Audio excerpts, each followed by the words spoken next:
See,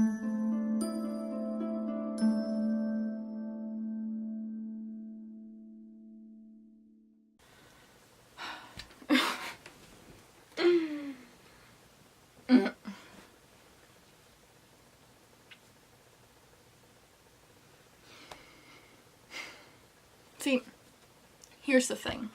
The reason, well, one of the reasons why Agents of S.H.I.E.L.D. is a exponentially better show than Supergirl is because I'm not hating every single plot point that's happening in S.H.I.E.L.D. at every moment.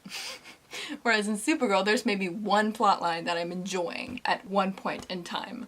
And at the end of every Supergirl episode, I both dread and look forward to the next week. Whereas Agents of S.H.I.E.L.D., I dread it in a positive way. I dread it in like, I know I'm gonna feel things, but I'm looking forward to it. There's a much more positive feeling, like, of anticipation in me between S.H.I.E.L.D. episodes, whereas it's more of just a, oh, how are they gonna fuck up this show next week for Supergirl? And that's what's wrong, is that the decisions are horrible for Supergirl, and it's just like, what are you doing? Like, they continue to destroy Kara's character. They started destroying it last season with Mon-El by making her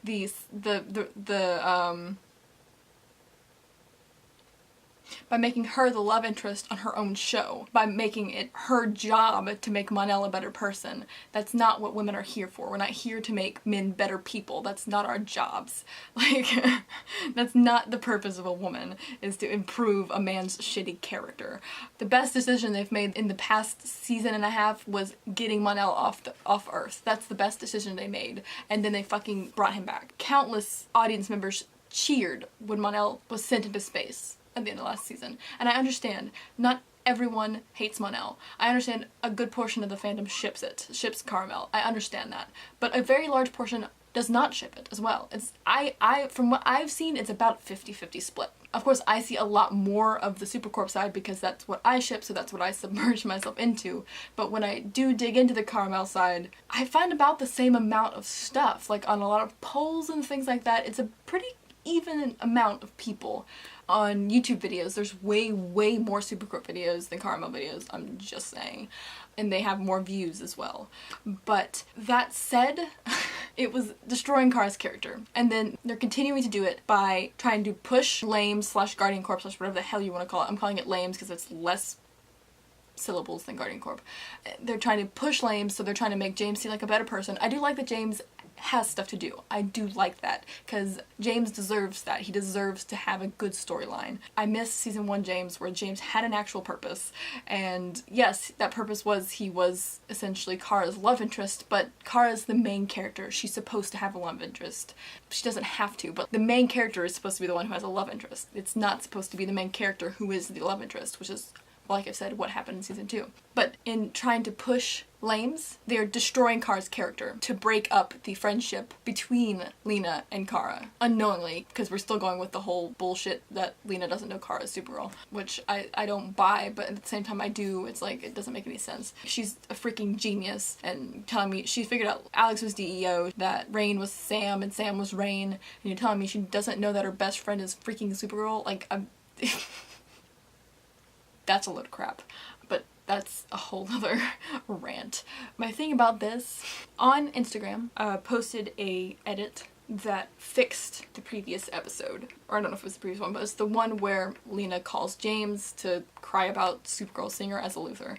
And she fixed it where instead of calling James, she calls Kara. Because that's what should have happened. Because who's the only person who's had unwavering faith in Lena since she showed up? Kara. It's the only person who has never doubted her, ever. So she should have called Kara. Regardless of if they're in a romantic relationship or not, they're best friends, and Kara saw video footage of Lena taking, like, the kryptonite or the whatever the substance was out of that safe. But she still believed Lena when Lena told her that it wasn't actually her. She saw video, on video evidence. No one believed Lena except for Kara. And you're telling me that in this situation she calls James? I don't care how long James and her have been dating. She's known Kara way longer, Kara's trusted her way longer than James. Like, the writing there, That makes no sense whatsoever. Regardless of if you ship Supercorp or not, they're still best friends in canon. So, but this creator made this amazing video, and I said this is what should have happened this episode. The only person that Lena would call in search of someone to look at her like she wasn't a Luthor would be Kara, because Kara has never judged her based off of her last name. Of course she called James because that's how the episode was written, but maybe she knows Kara's Supergirl, so calling Kara in search of someone who wouldn't look like her as a Luthor would be pointless, because that's all Supergirl's been doing this whole episode, which is way, way out of character for Kara. That is left field. That is not... I get it, she has kryptonite, but like, she's never betrayed you before, Kara. She's never done anything wrong, ever. And suddenly she's got kryptonite and you're all anti-Lena, anti-Luthor, like, what? I don't care what kryptonite does to you. That's... it's ridiculous. I said this is way out of character for Kara. The push to support this heteronormative bullshit that is lame is continuing the destruction of Kara's character that Caramel started. And then the creator responded saying that they agreed with everything I said, and also that they're trying to ruin a friendship to promote a romance. That makes no sense. And I completely agree with that. From what I've seen, from the reactions I've watched, from the tweets I've seen, very, very, very few people ship lames. Like, so few. When I say 2%, I don't even feel like I'm exaggerating there. So few. And so the fact that they're pushing it so much is just ridiculous, because it makes no sense. And all it's doing is pissing people off. Obviously, because I've been sitting here ranting for the past 5 or 6, 7, I don't even know how many minutes. I bet I'm having a field day editing this.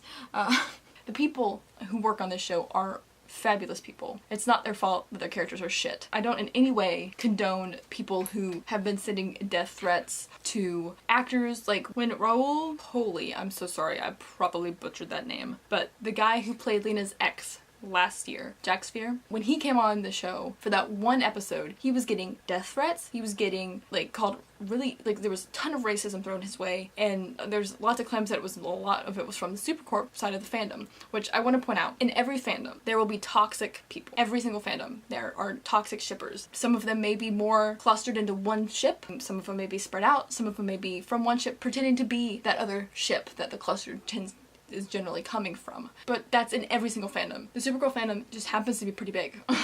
And the Supercorp fandom is freaking huge. So that group of bad eggs, there's gonna be more of them. While I'm not denying that a lot of it came from Supercorp, because I don't actually know. I didn't know that was going on until I watched an interview with him in it. And I was like, that's ridiculous. This is a TV show, okay? It's a TV show.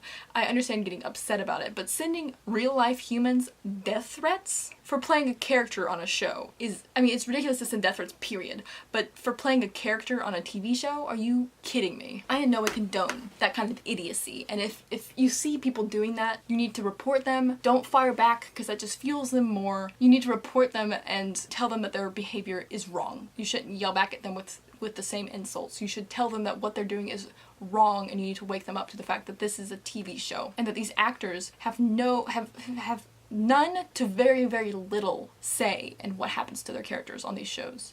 Very, very little. Most of them have no say whatsoever. So blaming an actor for the shitty character that they play on TV is wrong in every way. I don't care. It's wrong in every single way. I forget where I was going with this, but I don't condone any of that idiocy that occurs in this fandom. This fandom is incredibly toxic, and it upsets me because the show should be fun.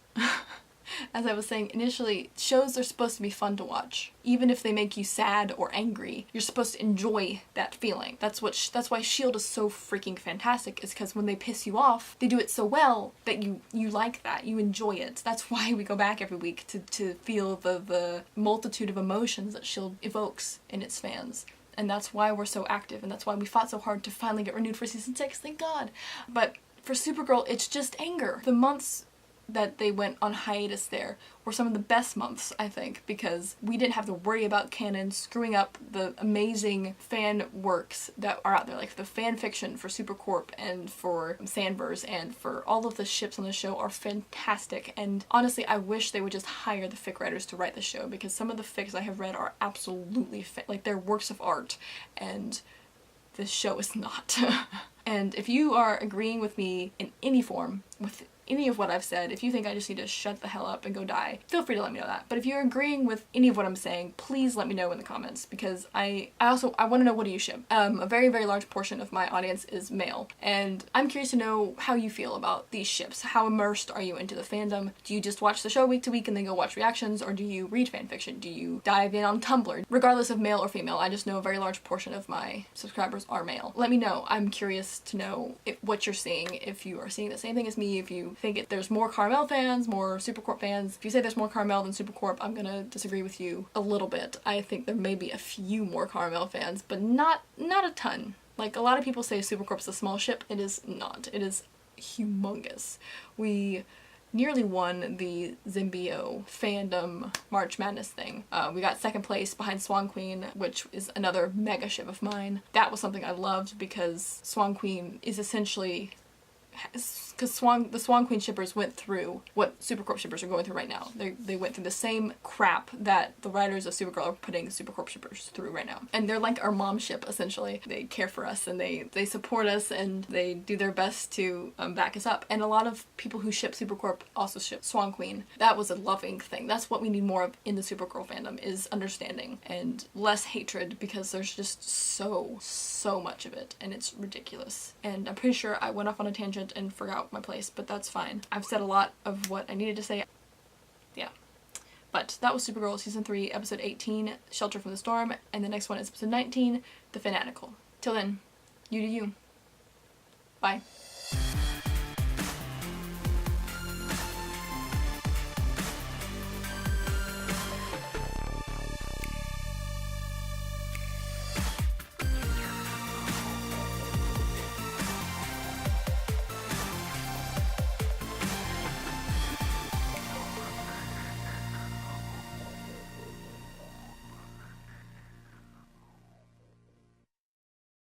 There's a few things that will make me stop watching this show. If Carmel gets back together, I will not watch the show anymore. I will not do reactions anymore. I will merely look up the Lena scenes online. Other things that, if they happen, I will no longer watch. If Alex dies, I'm not going to watch the show anymore. I don't give a damn. The only thing that would keep me around would be if Supercorp's canon already. That's be the only thing would keep me around if Alex dies, because, no. But I also don't think the CW is dumb enough to kill off another canon gay character for no reason. If Alex dies, it better be for some good reason, otherwise they will lose 50% of their fandom. They will lose every gay viewer that watches the show. 98% of them, anyways, will leave. That's what happened to the 100.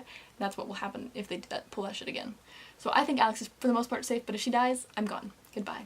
Also, if Sam dies, I'm less likely to leave, because I have a bad feeling that that's what they're going to end up doing. But if Sam dies, it will really diminish how much I enjoy the show, because fans have been asking for a redemption arc for her before it was even revealed in the show that it was her to be Sam. A lot of us already knew because of the casting and stuff like that. If she doesn't get a redemption arc, she doesn't need a redemption arc. She's not bad. Rain's bad. Rain just is using her body. But if she doesn't get a redemption arc, that's ridiculous. And yet they still have Mon-El sticking around when so much of the fandom hates him. But it's fine. But my camera's dying, so I need to shut up and stop ranting, because I could sit here all night and just go in circles, because there's just so much I can't stand about the show. But I continue to watch it because it does make me excited sometimes. It does have good things, and I support the actors in this show.